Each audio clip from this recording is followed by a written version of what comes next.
포스 인더스트리.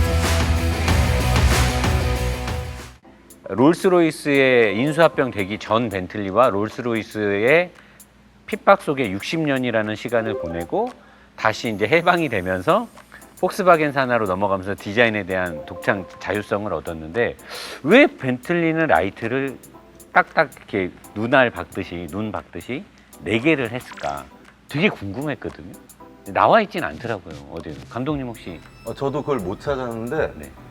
진짜로 궁금해서 찾아봤는데 없어요, 잘. 그럼 오피러스 디자이너한테 근데 물어보면 저는 그걸 어디서 생각을 하냐면은 벤틀리가 그 빗자를 자동차 곳곳에다 숨겨놨거든요.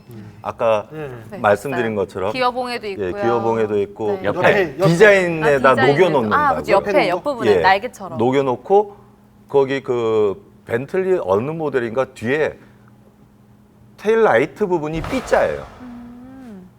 B자로 돼 있어요. 이렇게 불을 켜보면 이렇게 B자처럼 이렇게 형상이. 그래서 B의 안쪽에 동그라미 2개를 양쪽으로 이렇게 뉘어놓은 게 아닌가 그런 생각. 근데 저는 이 역사 벤틀리를 조사하면서 제가 힌트를 얻은 건 우리가 보는 역사에서는 1910년부터 30년까지 31년에 롤스로이스에 넘어갔으니까 그때까지의 중간 부분 역사가 그렇게 많지 않고요. 롤스로이스의 인수합병 된 뒤로부터는 롤스로이스 가문에서 벤틀리의 재정 지원을 그렇게 많이 해주진 않아요. 해주진 않고 벤틀리라는 어떤 얘네의 독창적인 기술과 아이덴티티를 죽이기 위해서 좀 많이 갑질을 하죠, 롤스로이스에서. 그래서 그때 당시에는 얘네가 물론 나가긴 나갔지만 과거 때처럼 자유롭게 레이싱에 못 나갔는데 벤틀리 형제의 레이싱 성적 중에 가장 두드러지는 많은 성적을 냈던 분야가 24시간, 르망 24시간 같은 24시간 내구 레이스를 많이 나갔어요, 얘네가.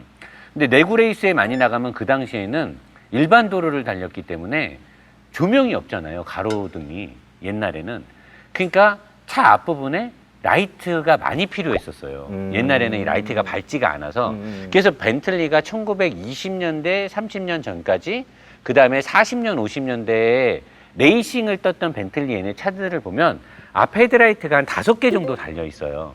근데 얘네가 실질적으로 디자인에 접목을 시킬 때 가운데에 박혀 있는 거는 너무 보기 싫으니까 이걸 빼고 전에 레이싱을 할 때 추가로 달았던 보조 램프까지 해서의 4개가 딱 보면 동그란 거 4개거든요. 그게 이 디자인으로 승계가 되지 않았을까라고 저는 생각을 해요. 일리가 있어요. 네, 르망 24시 같은 내구 레이스에서 밤에 달리기 위한 보조 라이트를 달면서 그게 이제 디자인으로 녹아들지 않았나. 그 두 분 르망 24시를 모르시니까 그런데 네. 르망 24시라는 거는 정말 24시간 계속 달리는 거예요. 드라이버가 한 사람이 달리고 있으면 다른 드라이버가 와서 밥을 먹거나 자요. 네. 그리고 차가 쓰면 또 뛰어나가서 해서 르망 24시에서 성적을 내는 자동차가 얻을 수 있는 명예는 첫째 내구성. 튼튼하다. 그러니까 이제 새벽 밤에도 달리는데 트랙에 서치라이트가 이런 게 별로 없는 시절부터 하던 거니까 네. 지금 말씀하시는 게 정확한 말씀이신 것 같아요. 밝아야지 시합을 할 수 있으니까. 그래서 나는 라이트가 4개가 되지 않았을까. 뭔가 디자인 좋은데요? 얘기하다 보니까 역사 좀 살짝 파고들긴 했는데 이렇게 벤틀리의 황소 고집의 역사. 김현애 기자님이 좀 역사의 시작을 좀 트여주시죠. 네, 이제 벤틀리는 형 월터 오웬 벤틀리와 네. 동생 호레이스 밀러 벤틀리 이렇게 벤틀리 형제의 이름에서 따왔는데요. 네. 처음부터 이제 자체 제작 차량을 판매한 건 아니고 1912년 프랑스에 DFP 모델을 수입해서 이제 판매를 했습니다. 이때가 이제 1912년 월터 벤틀리가 만 24세였습니다. 아, 젊었네. 저는 만 24세 때 당구장 다녔거든요. 그때 이분은 벤틀리를 만들었어요. 대단하시네요. 예, 어쨌든 예, 그래서 이제 이 형제가 자동차 레이스를 엄청 좋아했다고 하는데 그래서 이제 이 DFP 엔진을 직접 튜닝해서 형이 직접 경주에 참여했는데 첫 경주에서 기존 기록을 경신하고 우승을 했습니다. 그리고 여기서 또 하나 정말 쓸데없는 정보를 말씀드리자면 옆에 와이프를 태우고 있었대요. 시합 중에. 네. 그런데도 기록을 깼다고 하더라고요. 와이프가 혹시 와이프를- 와이프가 내비게이터 아니었을까요? 지도 아니면 왜 이렇게 와이프가 좌회전 계속 뭐 우회전. 바가지를 긁었다고. 아니면은 열받아서 더 달린 거지. 제가 시합할 때 실제 그런 경우가 있었어요. 네. 돈이 없어서 레이싱 모델을 못 쓰니까 여자친구나 와이프가 우산 들고 있다가 그냥 타지 않았을까? 그런 것도 말이 되네요. 그때는 예. 근데 벤틀리 얘네들이 둘이 돈이 조금 있을 때예요. 아 그래요? 이때는 왜냐면 프랑스 르코크하고 파트너십 계약도 돈으로 체결하고 프랑스도 막 놀러 다니고 그다음에 르코크 공장에서 알루미늄의 제조 공법을 보고 그 기술을 라이센스로 돈 주고 사고 이때는 벤틀리 얘네들이 돈이 있을 때예요. 이때는 돈이 안 말랐을 때. 그래서 말라요 예, 이제. 그래서 말씀을 드리는 건데 이제 DFP 공장을 이제 방문을 해서 공장 관리자가 알루미늄 이제 서진을 사용하는 걸 보고 바로 자신의 차에 이제 피스톤으로 이제 적용을 했습니다. 돈이 좀 있었죠. 네, 돈이 있었어요. 네. 이제 경량 피스톤이 벤틀리 형제의 이제 비밀 재료였고 이후 각종 레이스에서 다른 참가자들을 따돌리면서 벤틀리 형제가 튜닝한 엔진의 우수성을 이제 증명을 하기 시작을 아 했습니다. 대단. 이렇게 시작을 좀 듣고 보니까 정말 형제가 위대하다. 24살 때 대단하다는 생각이 드네요. 라이트 형제 다음으로 위대하죠. 근데 이게 참 이 역사가 재밌는 게 마세라티, 뭐 페라리, 네. 알파로메오, 벤틀리, 롤스로이스 다 보면 제규어, 에스턴 마틴 보면 다 이렇게 시작해요. 다 형제나 돈이 많았던 가문의 아들 그렇죠. 아니면은 기술은 많고 공부를 했어. 그 당시엔 사실 공부하려도 돈이 있어야 되잖아요. 의무 교육이 아니니까. 그러니까 이런 애들이 뭔가의 계기인데 그게 다 레이싱이에요. 딱 이렇게 구경하다가 말 타고 가다가 자동차 막 가는 거 보고 나도 말 좀 세게 모는데? 저 말은 없지만 나도 저거 좀 세게 몰 수 있는데? 그러면서 다들 자동차가 시작해요. 그게 다 자기 이름이고 에스턴 마틴이고 뭐고 다 자기 이름이 그러면서 다 차로 다 시작을 하더라고. 이 시대. 1910년, 20년, 30년대 모든 유럽에 있는 자동차 브랜드가 다 이때 시작해요. 네. 이게 되게 재밌어요. 확실히 노세키를 진행을 하면서 자동차의 역사는 레이싱, 경주 그리고 아까 말씀하셨듯이 전쟁. 1차 세계대전, 2차 세계대전 이렇게 딱 이어가는데 그거예요. 딱 그거 그건 거기서부터 것 같아요. 시작을 그러니까 해요. 늘 황교익 선생님이 음식 이야기를 할 때 일제 강점기를 이야기하거든요. 네. 우리 노 선생님은 항상 이야기할 때 2차 세계대전 이야기를 하시는 네. 근데 일단 저희가 1차 세계대전부터 짚고 좀 가면 좋을 것 같은데 이게 1914년에 1차 세계대전이 벌어졌는데 1912년에 자동차 회사를 차린 거면 그 당시에 1차 세계대전의 그 전쟁 위기는 어떻게 이겨낸 건가요? 그러니까 지금 우리가 계속 벤틀리의 뭐 디자인 이야기를 많이 했는데 이제 네. 좀 엔진 이야기를 해야 될 것 같아요. 예, 이제 벤틀리뿐만 아니라 대부분의 외제차 브랜드는 전쟁 속에서 오히려 더 발전을 했는데 벤틀리에도 이제 위기가 아니라 기회가 찾아왔습니다. BMW처럼 이제 벤틀리도 곧바로 영국군의 지원 계획에 따라서 항공기용 로터리 엔진을 만들기 시작을 했는데 이때 벤틀리 로터리 BR1, BR2까지 이제 만들면서 전쟁 중에 벤틀리의 이제 기초가 다져지게 됐습니다. 늘 자신의 이름을 내건 차를 만들고 싶어 했는데 전쟁 덕분에 만든 항공기 엔진이 호평을 받으면서 자동차 제작에 대한 그런 자신감으로 이어졌습니다. 사실 1차 세계대전 때는 모든 자동차 제조회사들은 부흥할 수밖에 없었어요. 2차 세계대전 때처럼 강제 징집이나 공장을 뺏기고 이런 게 아니고 1차 세계대전은 전쟁이 다들 좀 소극적이었어요. 다 참호 전투. 그리고 막 탱크가 가고 전투기가 가고 이러진 않았기 때문에 그 당시에 전쟁 참여 국가도 보면 1차 세계대전은 약간 경제 부흥의 밑거름이 되는 전쟁이었고 이제 2차 세계대전 때는 좀 참담했죠. 막 망한 나라도 있고 막 이러는데 1차 세계대전이 영국과 독일과 프랑스에 있는 공장들을 살짝 부흥해 주게 해주는 시발점이었었어요. 시발 단어가 여기서 나오는데 시발점이었고 그때 감독님이 우리 BMW 할 때 제가 이제 의구심 가져서 감독님이 BMW가 항공기 엔진, 전투기 엔진을 한 거 아니냐 그랬잖아요. 그 나중에 답변이 왔어요. 뭐라고요? 독일 쪽에서 이런 쪽에 관련된 분이 왔는데 제가 그때 메샤슈미트 전투기가 되게 좋은 거라 그랬잖아요. 네. 근데 메샤슈미트의 전투기에 엔진과 전투기를 만들던 회사는 따로 있었다. BMW는 여기다 공급한 게 아니다. 그리고 롤스로이스나 벤츠나 다른 회사들은 이제 일반적인 항공기 엔진인데 감독님 예상이 맞았어요. BMW는 많이 생산되진 않았어요. 더 비쌌는데 메샤슈미츠보다 더 빠르고 더 센 전투기에 BMW가 엔진을 납품했어요. BB9인가 뭔가 있는데 엄청난 전투기였어요. 메샤슈미츠보다 훨씬 빠른 전투기예요. 그 엔진을 BMW가 만든 거예요. 그러니까 감독님 말대로 그래서 얘네가 고성능의 가벼운 엔진을 만드는 기술이 축적이 됐던 거였었어요. 그래서 방금 홍하나가 얘기했던 1919년에 진짜로 벤틀리 브랜드를 만들게 된 계기가 1914년부터 18년까지의 군수 납품을 통해서 번 돈을 가지고 회사를 만들 수 있는 제반이 모아진 거죠. 이렇게 1차 세계대전이 끝나고 자동차 산업이 이제 영국에서 부흥을 하면서 1919년에 벤틀리 형제가 그럼 드디어 꿈에 그리던 자동차를 만든 건데 이세찬 감독님, 네. 이 벤틀리 형제 처음으로 만든 차가 어떤 차인가요? 그러니까 네. 사진이요. 네, 준비하겠습니다. 네. 네. 그러니까 이렇게 하면 사진이 올라가나 봐요. 약간 뭐 메뉴판식으로 이걸로 보여드릴까요? 웨이터. 그렇습니다. 지금 사진에서 의상도 보이는 약간- 자동차가 1919년 10월에 네. 그 당시에 이제 궁극의 3리터면 리터 수가 굉장히 높은 건데. 3000cc면 이 당시에는 조금 컸죠. 그죠. 와, 네. 근데 더 놀라운 거는 1919년이면 우리나라에서 3.1 운동할 때입니다. 그때 이 차가 1919, 만들어진 거죠. 1919 네, 네. 그래서 3000리터짜리 그 엔진 직렬 4기통에 2996cc 한 개의 실린더가 밸브가 4개가 붙어 있고 요즘은 2개 붙죠. 네. 네. 4개를 붙여가지고 적용을 했었고요. 그리고 실린더 하나에 또 점화 플러그를 2개를 넣어가지고 이제 만든 요즘은 없는 엔진인데 그런 엔진을 처음 시도를 했었고 그러다 보니까 이 저회전 시에 토크가 강했고 트림은 이제 161km까지 나가는 그런 자동차를 만들었었던 거죠. 그 레이싱에서 저회전에서 토크가 강하다는 거는 네.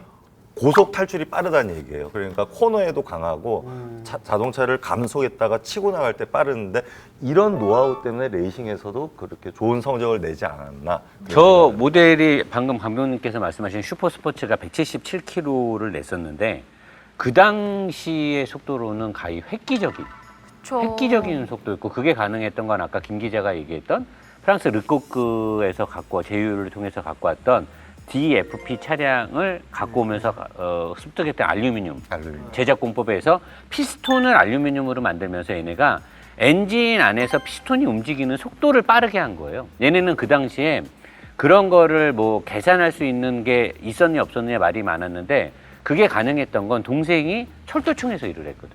철도청에서 롤스로이스의 롤스로이스도 2명이잖아요.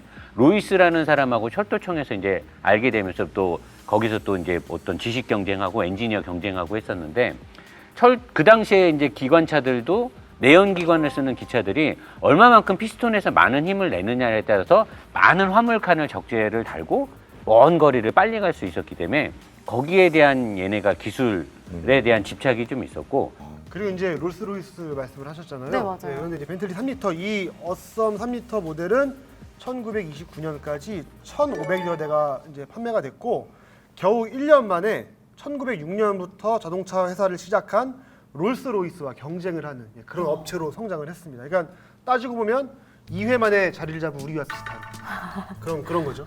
어썸 3리터면은 우리말로 해석하면 뭐 궁극의 3000cc인가요? 어썸 3리터가 차 이름인데 그럼 맞나요? 궁극의 3000cc? 궁극에서 차 이름이 궁극의 3000cc. 궁금한 3000cc. 궁금하면 물어봐요. 아이 뭐 시발차도 있는데 뭐 다 있을 수 있죠.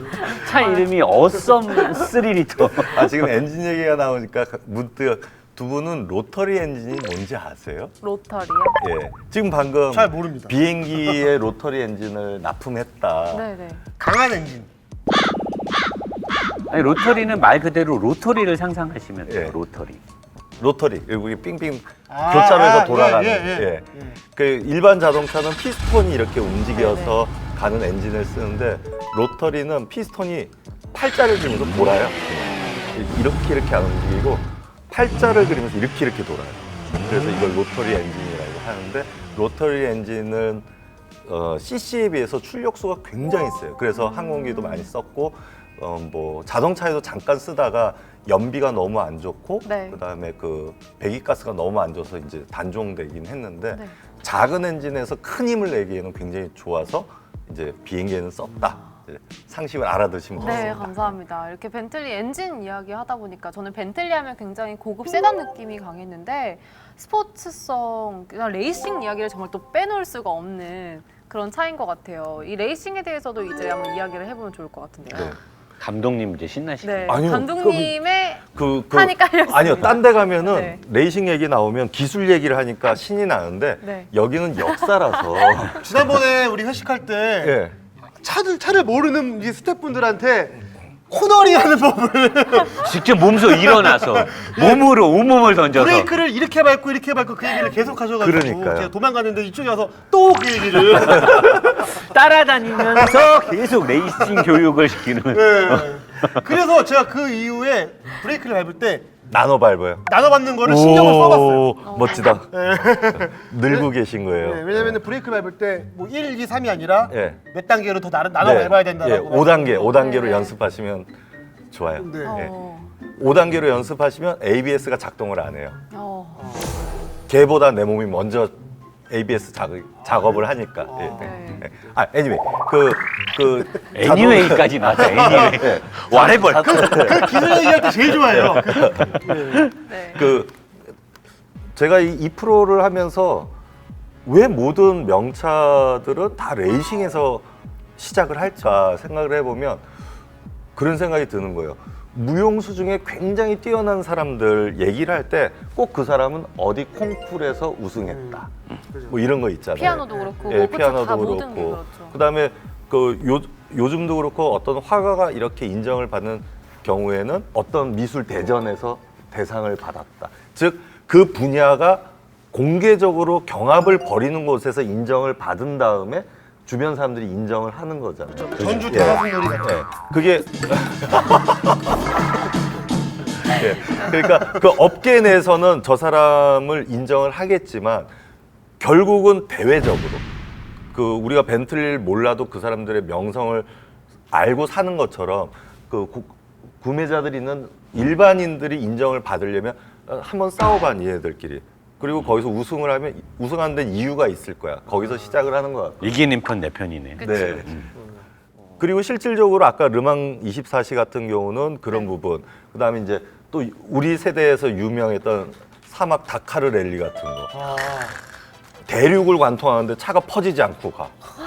그러면은 거기에 나오는 SUV는 그 당시에 다카르 랠리에서 우승했다 그러면 세계적으로 판매가 높아지던 시대가 있었거든요. 그러면 옛날에 쌍용이 거기 나갔었죠. 무쏘로 가지고. 예. 광고인가 어디서 본 것 같은데. 예. 네. 거기서 나가고 그걸 광고로 썼죠. 나가서 어떻게 됐나요? 네, 완주 못했어요. 아 그래요? 거기는 완주만 해도 완주만 해도 대박입니다. 예. 완주하는 차가 별로 없어요. 예. 그래서 여기 바로 준비했습니다. 예. 제가 다시 이렇게 해야지 들어야죠. 네. 레이싱 사진 한번 보여드릴까요? 네. 거의 뭐 인간 예. CG인데요. 네. 인간 CG. 네. 자 여기 보이시죠? 네. 이렇게 보면 별로 안 빨라 보이는데 차가. 근데 저런 차로 160km 막 이렇게 달렸다니까 엄청난 거죠. 그 당시에 저렇게 생긴 차가 평균적으로 한 90km, 100km까지 나갔는데 벤틀리나 롤스로이스나 에스턴 마틴이나 막 이런 애들이 마세라티도 그렇고 알파로메오도 그렇고 저렇게 생긴 마차 바퀴 같이 생긴 거를 달고 이게 버티나 네, 생각이 근데 들었어요. 저 당시에 저런 차로 160km를 달린 거예요. 요새 자전거 바퀴도 요렇게는 안 해요. 더 두꺼워요. 근데 이런 걸로 어떻게 160을? 그러니까. 와. 근데 저런 걸로 160을 달리면서 코너를 돌고 사람이 앉아 있는 걸 보면 어디다 부딪히면 사람 무조건 죽는 그쵸, 거예요. 이거는. 안전장치도 없고 안전벨트도 없고 정말 목숨을 위에 구하는 뭐 거네요. 없고 그냥 진짜 저거는 말 타고 가는 거나 저 당시에는 사실 말 타고 다녔으니까 똑같이 생각했을 거예요. 말에서 떨어지면 낙상으로 죽듯이 차도 그냥 부딪히면 죽는다라고 각오하고 달렸던 것 같아요. 네. 네, 벤틀리는 정말 시작부터 고급스러운 그 자체였던 것 같은데 벤틀리가 그렇게 개발하고 업그레이드 시킨 결과 6.5리터, 8리터까지 개발을 해내죠. 그런데 이 8리터는 실패작이었다고 하는데 왜 실패작이었나요, 노 사장님? 근데 지금 그 당시에는 이제 비싸고 대공황, 네. 유럽의 대공황 그 경제가 완전 붕괴가 되죠, 걔네가. 그래서 사실 8리터 같은 차는 3년 동안 총 100대 정도로 생산을 했고 그중에 70몇 대밖에 판매를 못 했어요. 그러니까 3년 동안이니까 1년으로 따지면 1년에 20몇 대. 그러면 한 달에 2대 정도밖에 못 판 꼴이거든요. 그러니까 완전히 망한 건데 지금 벤틀리라는 브랜드가 영국에서 또는 유럽에서 어떤 행사를 하면 6500cc 6.5 모델하고 8리터 모델 이 두 대는 지금 돈으로 환산할 수 없는 금액을 불러요. 벤틀리가 만든 가장 역대 작품으로 뽑혀요.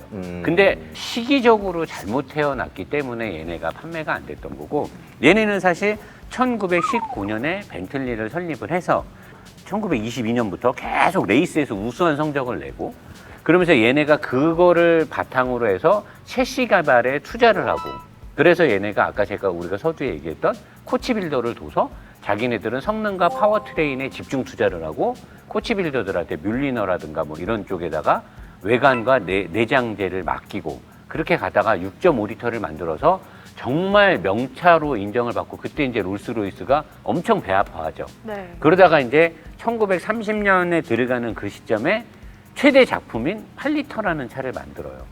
근데 이제 그러고 나서 대공황 시절에 맞물려서 곤두박질 치기 시작하는 거죠. 그러다가 이제 안 되니까 롤스가 돈이 많았거든요. 로이스는 기술이 좋았고, 얘네가 쓱 와서 사실 벤틀리의 레이싱 업적과 벤틀리가 갖고 있었던 엔진 기술이나 이런 것들이 사실 탐났던 건 사실이거든요. 근데 자기네가 판매량이나 회사의 규모나 자금력이 좋으니까 벤틀리를 인수를 하죠. 그러면서 이제 벤틀리의 60년 참혹한 시절이 이제 시작을 하는 거죠. 60년 동안 진짜로 참혹하리만치 진짜 감옥 생활이 시작되는 거죠. 60년 동안. 그러니까 이런 식으로 벤틀리는 서자 취급을 당하면서 60년이라는 세월 동안에 자기네 주도적으로 뭔가를 생산을 못하고 롤스로이스의 저렴이 버전을 생산하는 브랜드로 전락해버린 거. 전락된 거죠. 예. 그게 바로 사진이 여기 있는데. 왼쪽이 롤스로이스네요.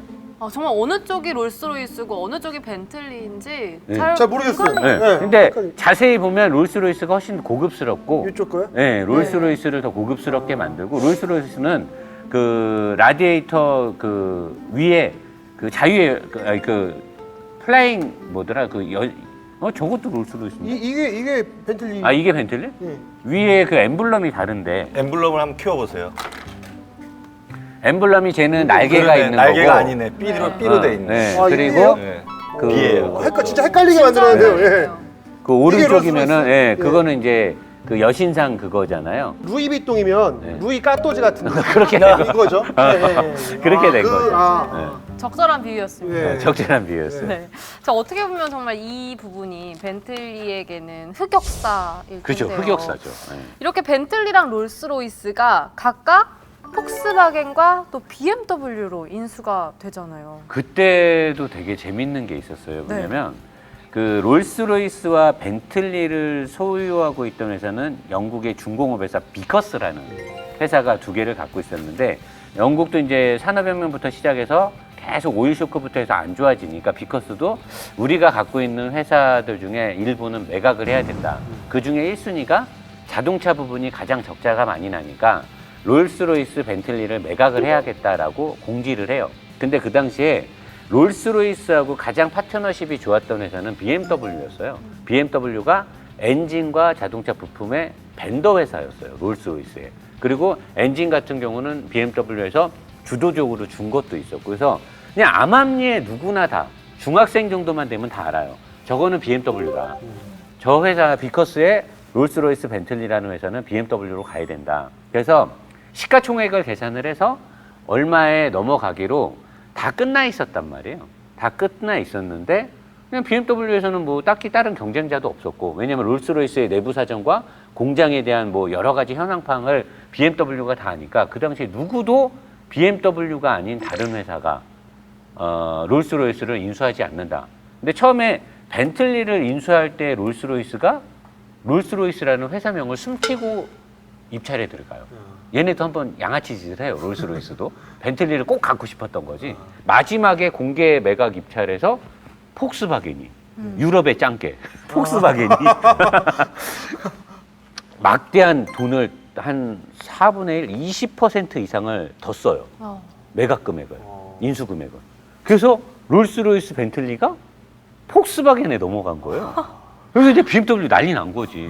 그럼 막 의의 상하고 막 난리가 난 거죠. 근데 이게 공개 매각이니까, 입찰이니까 할 수 없죠. 어떻게 할 수가 없는데, 이게 되게 복잡해진 게, 롤스로이스는 또 사내 규칙이 뭐 이건 정확한 건 아니에요. 제가 뭐 다 외울 수는 없으니까 브랜드를 라이센스를 갖고 있어야만 차를 생산할 수 있는 권한이 또 법으로 있어요, 영국에.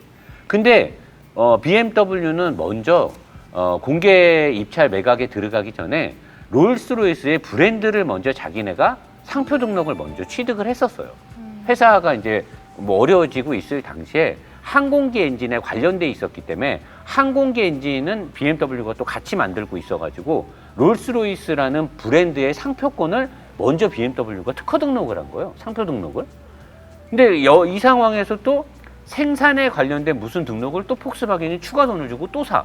그러니까 이제 나중에 롤스로이스 비커스 회사에서 굉장히 난감해진 게 로열티는 BMW가 샀는데 전체 매각 금액은 폭스바겐이 질렀고 생산에 관련된 또 뭐 추가 베팅은 또 폭스바겐이 한 거야. 근데 이거를 이제 사람들이 다 봤을 때 이거는 그냥 비커스에서 니들이 그냥 결정하면 끝난다. 롤스로이스 니들이 취소를 하든가 아니면 폭스바겐에 주든가 결정을 했는데 얘네가 이 사회에 어떤 비난이 쏟아질까봐 결정을 못 하는 거예요. 그럴 때 이제 BMW의 그때 무슨 가문이었죠? 우리 퀀트 가문? 네. 퀀트 가문이 돈이 많잖아요. 네. 그러니까 얘네가 이제 가서 협상가를 보내요. 보내서 그 전체 매각 금액까지는 따라갈 수 있는 베팅할 수 있는 능력이 안 됐어요. BMW는 대신에 생산에 관련된 추가적으로 폭스바겐이 샀던 라이센스를 얘네가 가서 설정을 이제 거기에 뭐 어떤 회유가 있었는지 모르죠. 뭐 룸방에 가서 뭐 술을 마셨는지 그건 모르는 거고 그거를 다시 사면서 나중에 협상이 되면서 그러면 벤틀리 그러니까 폭스바겐도 회사의 규모를 키우기 위해서 슈퍼카 브랜드와 고급차 브랜드가 꼭 필요했어요.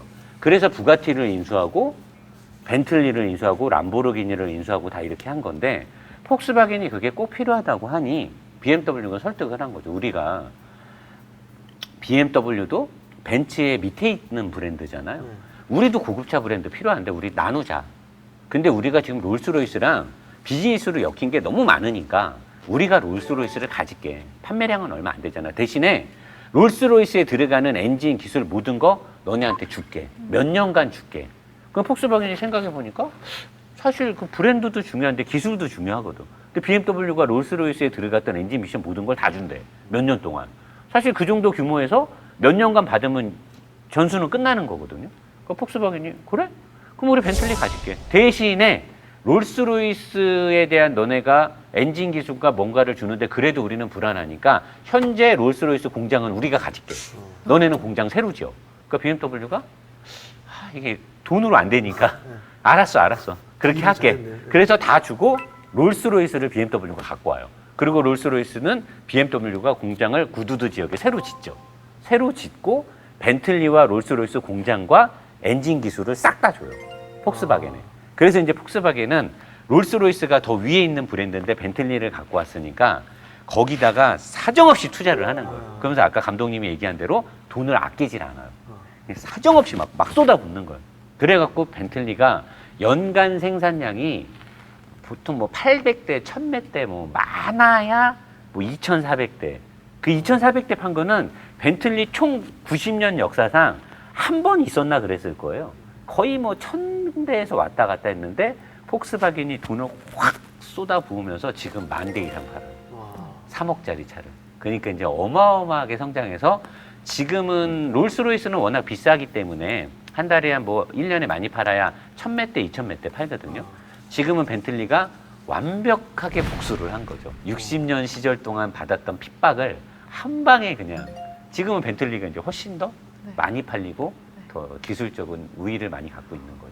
역사 얘기를 들으니까 뭔가 엄청 빨려 들어가지 않아요? 굉장히 경청하면서 들었어요. 요거는 시청자들이 꼭 알아야 되는 역사죠. 네. 저는 되게 재밌게 들었는데 시청자분들도 굉장히 재미있게 느껴졌으면 좋겠네요. 지겨울 수도 있죠. 근데 이렇게 해서 정말 벤틀리의 역사를 보니까 롤스로이스 밑에 있다가 또 폭스바겐 산하에 있으면서 정말 힘든 시기를 보내고 결국엔 지금의 벤틀리가 있는 거잖아요. 그렇죠. 네. 이제 벤틀리가 사실 아까 콘티넨탈 GT에 대해서도 굉장히 이세창 감독님이 얘기를 많이 해주셨는데 롤스로이스와 이렇게 비교했을 때 이런 역사를 보면 어떤 좀 특징이 있을까요? 콘티넨탈 GT도. 그러니까 벤틀리가 폭스바겐으로 넘어간 다음에 결국은 마케팅이잖아요. 우리가 어떤 고객층을 노릴 거냐 선택을 참 전 잘했다고 생각해요. 롤스로이스랑 싸우려고 한 게 아니고 롤스로이스가 건들지 않았던 부분. 아까 얘기했던 롤스로이스는 우리가 무슨 스포츠카야. 우리는 그런 거는 안 만들어. 안 해. 그래 그럼 우리가 만들게. 그리고 롤스로이스랑 같이 있으면서 60년 동안 핍박을 받았지만 또 거기서 배운 것도 많잖아요.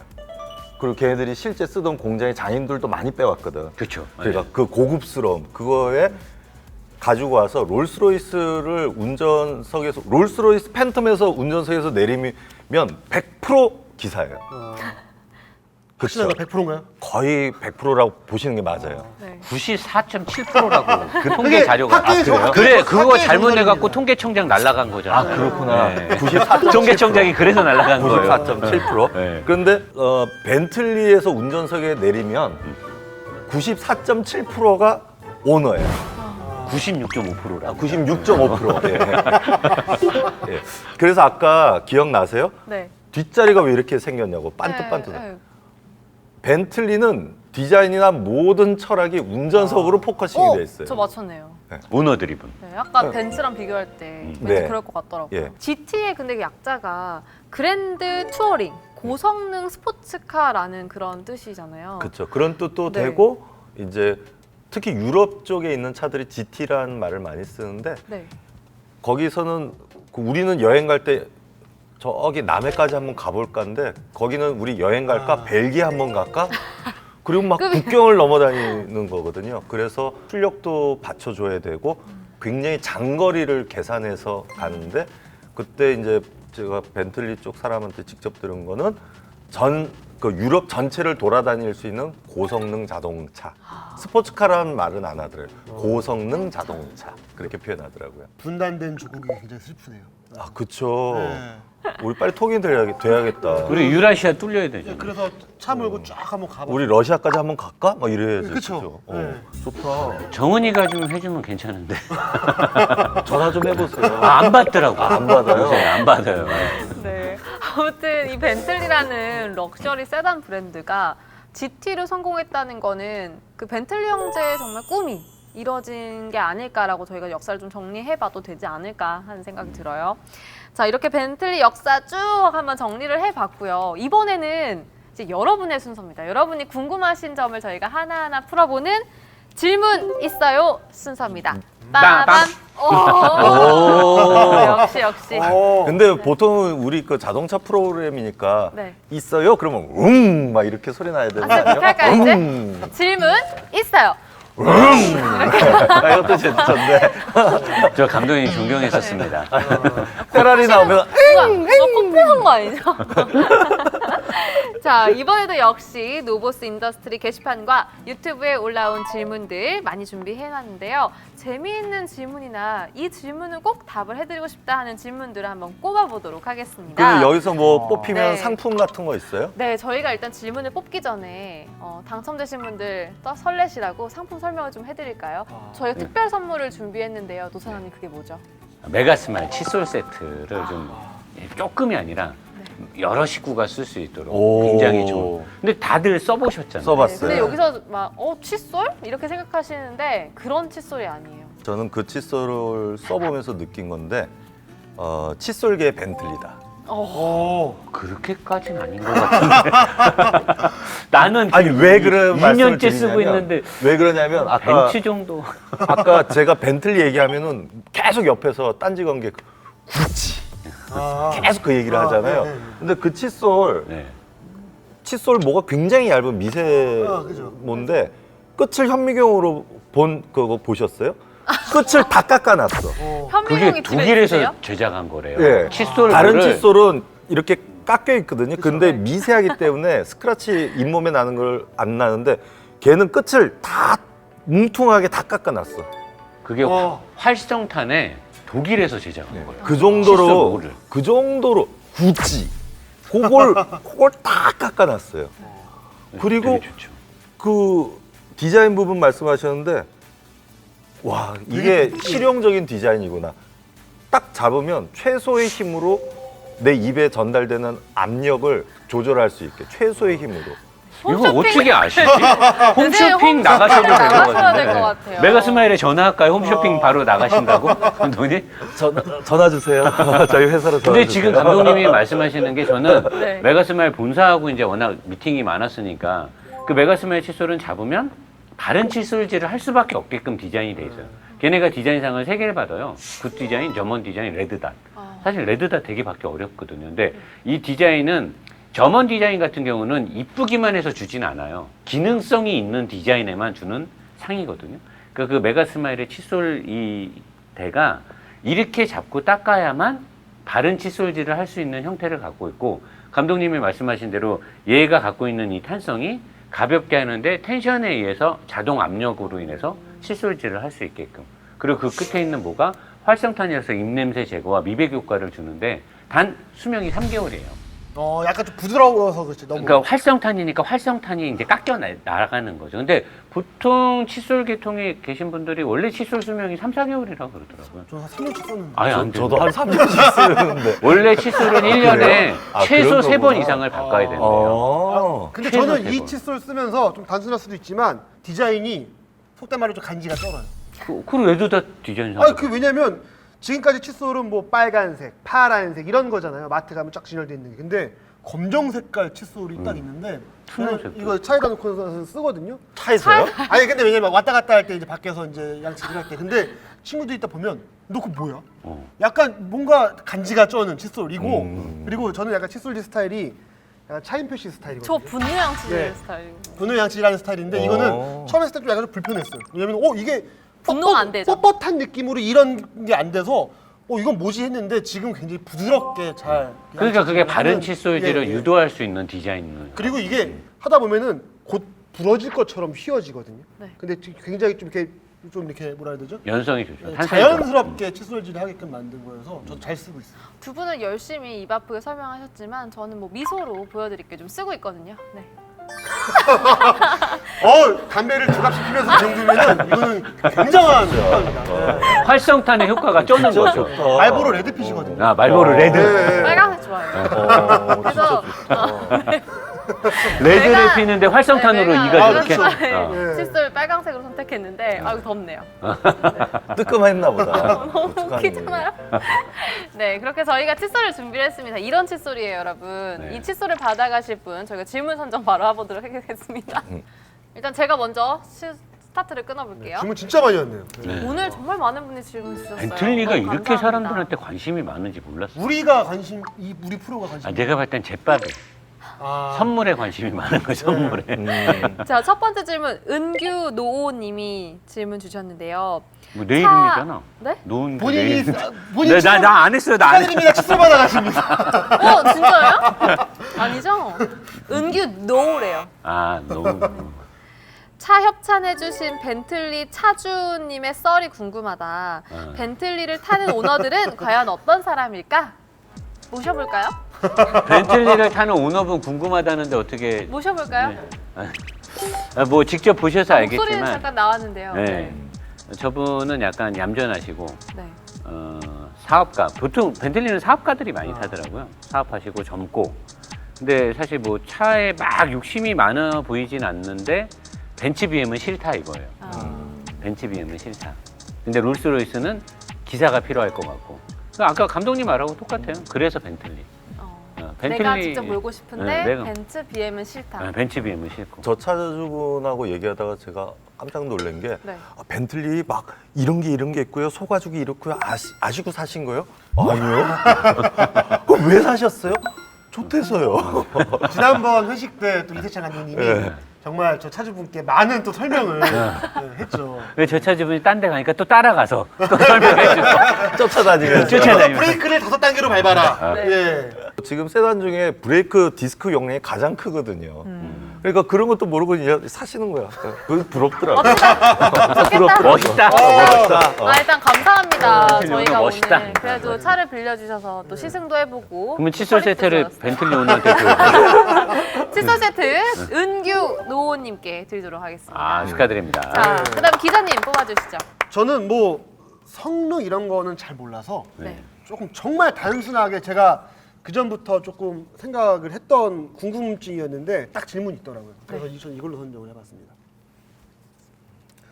승원 김님의 질문인데요. 벤틀리의 연간 유지비나 보험료에 대해서 알고 싶습니다. 차주님, 그 벤틀리 보험료가 얼마예요? 궁금해요, 진짜 궁금해요. 보통 봐봐, 이거야. 벤틀리 이거야. 분들은, 그럼요. 몰라, 신경 안 써. 신경을 안 써. 얼마인지 뭐가 중요해. 뭐가 중요해. 그리고 한 내면 되지. 내면 네. 되지. 네, 얼마든 내면 자동이체로 되지. 나가니까 아니, 몰라. 근데 저같이 늘 이제 보배드림이라던가 무슨 엔카에서 차를 보면서 밤마다 이 차 좋다, 한번 타보고 싶다 이런 사람들은 보험료 계산도 해보고 이거를 리스로 승계했을 때 이건 얼마가 되는지도 계산해보고 사지도 하거든요. 못하면서. 사지도 못하면서. 그런데 우리 같은 사람들에게 꿈과 희망을 주기 위해서는 이거 답변해 주셔야 우리가 내가 알려드릴게요. 벤틀리가 평균 차값을 3억을 잡고요. 네. 3억을 잡으면 자차 비용이 꽤 비싸요. 네. 내 차 손해가 났을 때 이제 보험에서 물어줘야 되니까 무사고 운전 경력이 약 10년 정도 되는 사람이 3억짜리 벤틀리를 자차를 들면 자차 비용이 약 한 180만 원 가까이 나와요. 160 이상. 대인 대물까지 다 하면 최고로 적게 나왔을 때 200만 원 내외의 연간 보험료가 나오고요. 대부분은 평균적으로 350이 넘습니다. 그리고 이제 운전 경력이 짧거나 나이가 어리거나 사고 경력이 있거나 이런 분들은 연간 보험료가 한 700에서 900 정도 나옵니다. 연간 보험료만. 유지비는 유지비는 이제 배기량이 5,000cc가 넘으니까 네. 그 자동차세는 연간 한 160만 원 정도 나오고요. 자동차세는. 그러면 일단 뭐 1,000만 원 넘어가 거기까지만 그리고 이제 해주시면 워런티가 살아 있을 때는 뭐 엔진오일 교환비나 이런 게 안 들어가겠지만 중고차를 사서 만약에 엔진오일을 직접 한다. 그럼 뭐 오일 한번 갈 때도 거의 한 7, 80만 원에서 많게는 140만 원 정도 들어가고 브레이크 라이닝이나 이런 거 갈 때 뭐 400부터 600까지 디스크까지 다 갈 경우 한 1,600 정도. 타이어 4짝 가는데 한 500 정도.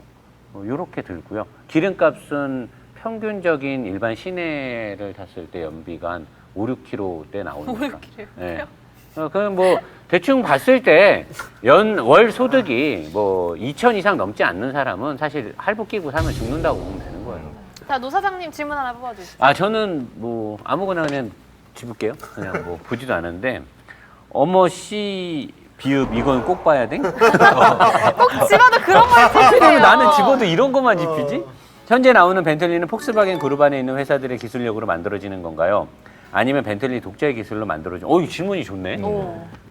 벤틀리 독자의 기술은 이제 다 역사 속으로 들어갔고요. 지금은 폭스바겐 그룹 안에 있는 포르쉐의 주도적인 리드 아해에 새로운 벤틀리가 나와요. 그래서 이번에 폭스바겐 그룹 안에 있는 포르쉐가 만든 파나메라 신형의 플랫폼을 가지고 신형 벤틀리를 만들었고요. 파나메라에 들어가는 엔진과 파나메라에 들어가는 미션, 그 다음에 구동 시스템이 다 들어갔습니다. 벤틀리는 폭스바겐 그룹 안에서 약 90년대부터 2000년대 초중반, 그러니까 2004, 5, 6년까지는 벤틀리의 기술이 남아있는 상태로 차가 생산이 됐고요. 반반. 폭스바겐의 기술과 벤틀리 기술 반. 2010년에 다가가기 시작하면서부터는 벤틀리의 기술은 이제 가내수공업, 안에 내장재나 이런 것들만 이제 벤틀리, 그 다음에 외장, 도료, 요런 거는 이제 벤틀리 원래 영국에 있는 그 기술이 들어가고 그 외에 이제 테크니컬한 기술들은 다 폭스바겐 걸로 싹 다 넘어간 거고 지금은 거의 이제 없다고 봐도 되죠. 다 폭스바겐 그룹 안에서 정책적으로 움직이는 시스템화 되어 있는 거죠. 네. 근데 조심스럽게 말씀드리고 싶은 거는 그렇다고 해서 벤틀리가 폭스바겐이 되는 건 아니에요. 당연하죠. 벤틀리는 벤틀리의 철학을 가지고 계속 가져가고 있기 때문에 벤틀리의 명맥은 계속 이어질 거라고 생각합니다. 네, 맞습니다. 아이디가 뭐라고 하셨죠? 어머 씨 비읍 이거 아니야. 위에 있네요. 아스수 스무디.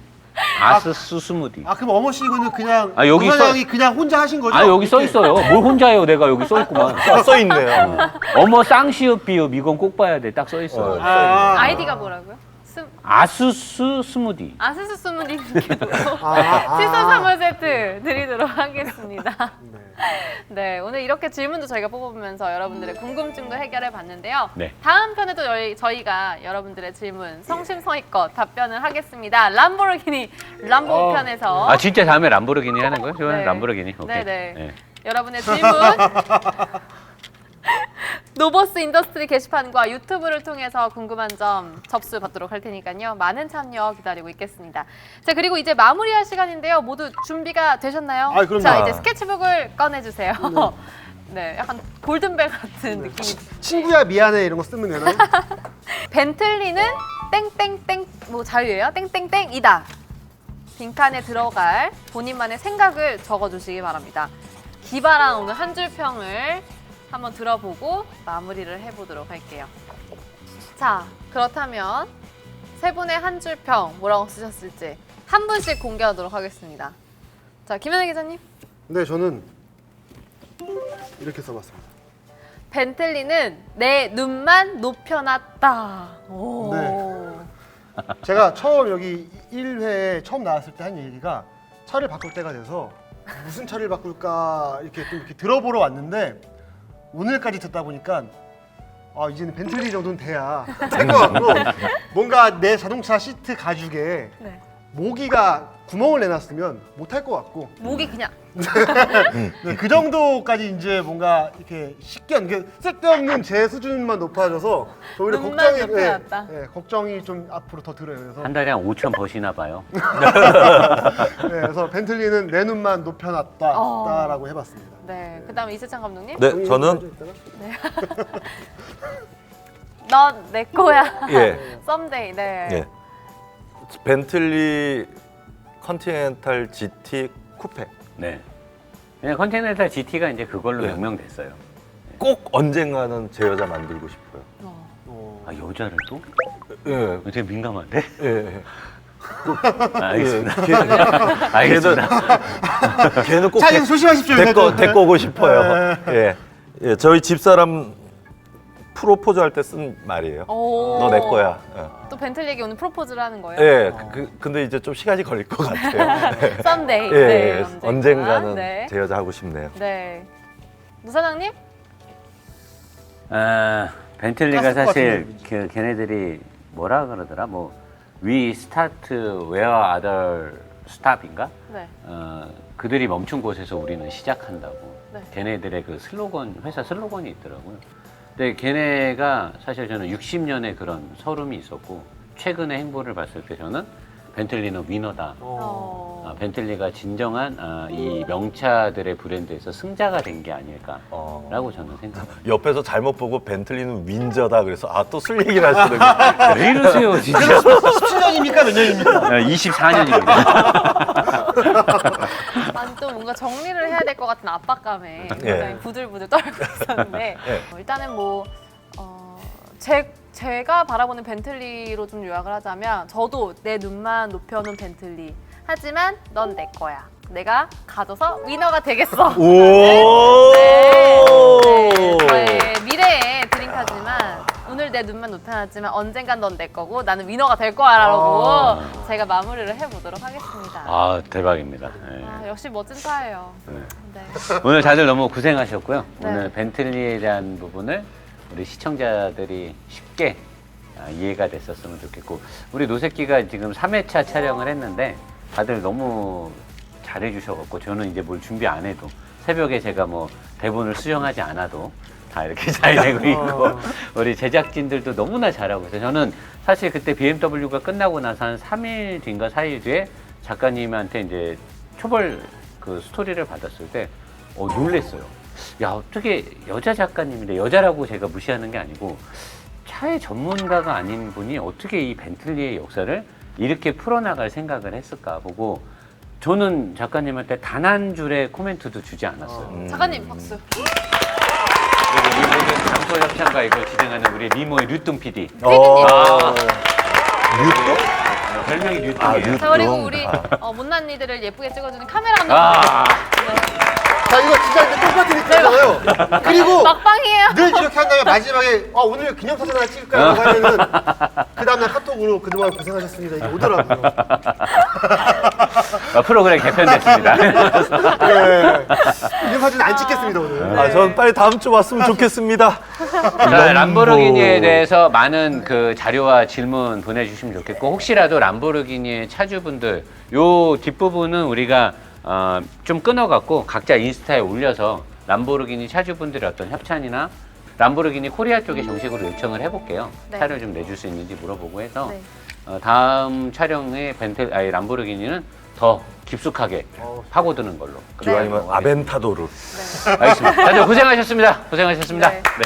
아니, 수고하셨습니다. 제가 마무리해야 돼요. 아. 네, 그래도 마무리는 아름답게 해야죠. 막방일 수도 있는데. 네. 자, 벤틀리 형제가 차를 만들면서 한 대의 벤틀리를 완성하는 것은 하나의 작품을 만드는 것과 같다라고 이야기를 할 만큼 오늘 저희가 그 명차의 그 디자인, 실내 내부부터 낱낱이 파헤쳐보면서 몸소 깨달았는데요.